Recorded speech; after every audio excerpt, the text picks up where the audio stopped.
വരികൾ കേൾക്കുമ്പോൾ എന്നെ കാണുകയോ അറിയുകയോ ചെയ്യാത്തവർ എന്നെ ഒരു പാപിയായോ അന്യമതാചാരങ്ങളെ പിന്തുണയ്ക്കുന്നവനായോ മുദ്രകുത്താൻ സാധ്യതയുണ്ട്. എന്നാൽ തിടുക്കപ്പെട്ട് വിധി എഴുതരുത്, കാരണം പറയുന്ന ഓരോ വാക്കും സത്യത്തിന്റെ അടിസ്ഥാനത്തിലാണ്. അനേകർ ചിന്തിക്കുന്നത് ഓണം ഒരു പ്രത്യേക മതത്തിന്റെ വിഗ്രഹാരാധനയാണ് എന്നാണ്. എന്നാൽ ചരിത്രവും വചനവും തുറന്നു നോക്കുക. ഓണം കേവലം ഒരു അതിഹ്യമോ അന്യമതാചാരമോ അല്ല, ഈ മണ്ണിലെ വിളവെടുപ്പ് ഉത്സവമാണ്. വിതച്ച വിതയുടെ സമൃദ്ധിയിൽ പഴയ നിയമത്തിൽ യഹൂദന്മാർ കൊയ്ത്തുപെരുന്നാൾ ആഘോഷിച്ചിരുന്നതുപോലെ ഒരു കാർഷിക നന്ദി പ്രകടനം. പുറപ്പാട് 23-ാം അധ്യായം 16-ാം വാക്യത്തിൽ യഹോവയായ ദൈവം തന്നെ തന്റെ ജനത്തോട് കൽപ്പിച്ച ആ സാംസ്കാരിക നന്ദി പ്രകടനമാണിത്. നമ്മുടെ വിചാരവും നന്ദിയും മാവേലിക്കോ ഓണത്തപ്പനോ അല്ല, ജീവനും ഫലപുഷ്ടിയുള്ള കാലങ്ങളും തന്ന സ്വർഗീയ പിതാവിനാണ്. ഇവിടെ ചിലർ വ്യാഖ്യാനിച്ചേക്കാം, അനുദിനം ദൈവത്തിന് നന്ദി പറയുന്ന നമ്മൾ എന്തിനാണ് പ്രത്യേകിച്ചൊരു ദിവസം ആഘോഷിക്കുന്നത് എന്ന്. വിശുദ്ധ യോഹന്നാൻ എഴുതിയ സുവിശേഷം 10-ാം അധ്യായം 22-ഉം 23-ഉം വാക്യങ്ങൾ വായിക്കുക. അനന്തരം യെരൂശലേമിൽ പ്രതിഷ്ഠോത്സവം ആചരിച്ചു. അന്ന് ശീതകാലമായിരുന്നു. യേശു ദൈവാലയത്തിൽ ശലോമോന്റെ മണ്ഡപത്തിൽ നടന്നുകൊണ്ടിരുന്നു. ഈ വാക്യം ചൂണ്ടിക്കാണിച്ച യേശു അന്ന് അവിടെ നടക്കുക മാത്രമാണ് ചെയ്തത്, ആഘോഷിച്ചില്ല എന്ന് വാദിക്കുന്നവർ ഉണ്ടായേക്കാം. എന്നാൽ സത്യം അറിയുക, ആ പ്രതിഷ്ഠോത്സവം മോശയുടെ ന്യായപ്രമാണത്തിൽ ഉള്ളതായിരുന്നില്ല. അത് യൂദന്മാരുടെ ചരിത്രപരമായ ഒരു ആഘോഷമായിരുന്നു.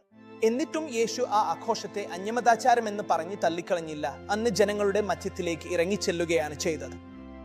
ആ കേളിരംഗങ്ങളിൽ ഒന്നായ ലൂക്കോസ് 15-ാം അധ്യായത്തിൽ ചുങ്കക്കാരുടെയും പാപികളുടെയും കൂടെ സദ്യ കഴിച്ച യേശുവിനെയാണ് നാം കാണുന്നത്. ക്രിസ്ത്യാനികൾ സമൂഹത്തിൽ നിന്ന് ഒറ്റപ്പെട്ട് ജീവിക്കേണ്ടവരല്ല, നാം ലോകത്തിലാണ് ജീവിക്കുന്നത്.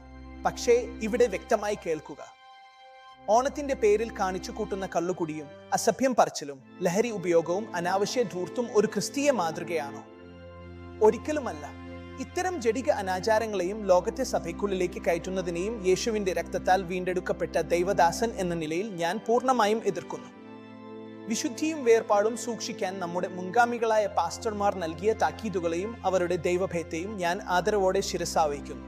എന്നാൽ ലോകത്തെ സഭയിൽ കയറ്റാതെ തന്നെ അപ്പോസ്തലനായ പൗലോസ് അഥേനയിൽ ചെന്ന് അവരുടെ സാംസ്കാരിക ബഹുമാനത്തോടെ സംസാരിച്ചതും 1 കൊരിന്ത്യർ 9-ാം അധ്യായത്തിൽ ചിലരെ നേടേണ്ടതിന് എല്ലാവർക്കും എല്ലാമായി തീർന്നതും വചനത്തിന്റെ മാതൃകയാണ്.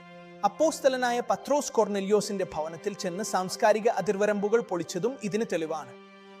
റോമർ 14-ാം അധ്യായത്തിൽ പറയുന്നത് പോലെ തിന്നുന്നതും സന്തോഷിക്കുന്നതും കർത്താവിനായിരിക്കട്ടെ. വീഡിയോയുടെ സമയപരിമിതി മൂലം വചനത്തിലെയും ചരിത്രത്തിലെയും നിരവധി ആഴ്മേറിയ തെളിവുകൾ ഞാൻ ചുരുക്കി പറയുകയാണ്.